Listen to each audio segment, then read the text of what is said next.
எங்களுடைய தலைவர், முன்னாள் முதலமைச்சர், எங்களுடைய தலைவர், எங்களுடைய திராவிட மாடல் அரசுடைய சாதனைகளை தான் போய் டெல்லியில் போய் நம்முடைய முதலமைச்சர் அவர்கள் வாசிட்டு வந்திருக்கிறார். அந்த வகையில் மொத்த முரண்பாடுகளுடைய உருவமாகத்தான் இன்றைக்கு இந்த ஆளுநர் உரை அமைஞ்சிருக்கு. இந்த அரசு அமைஞ்சு ஒரு மாசத்துக்கு மேல ஆச்சு, 38 நாட்கள் ஆச்சு. இவங்களுக்குன்னு சொல்றதுக்கு சாதனைகள் எதுவுமே இல்லை. இவங்க சொல்றது, அறிவிக்கிறது எல்லாமே எங்களுடைய திராவிட மாடல் அரசினுடைய திட்டங்கள் தான், அதனுடைய நீட்சி தான்.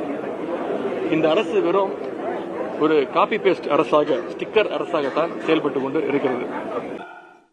சட்டம் ஒழுங்கு எப்படி இருக்கிறது? பெண்களுக்கு எதிரான குற்றங்கள் அதிகரித்து இருக்கிறது. மாண்புமிகு முதல்வர் நிதி ஆயோக் கூட்டத்தில் பேசிய பொழுது தமிழ்நாட்டு பெருமளை எல்லாம் சொன்னார். அதற்கெல்லாம் நாங்கள் தான் காரணம்.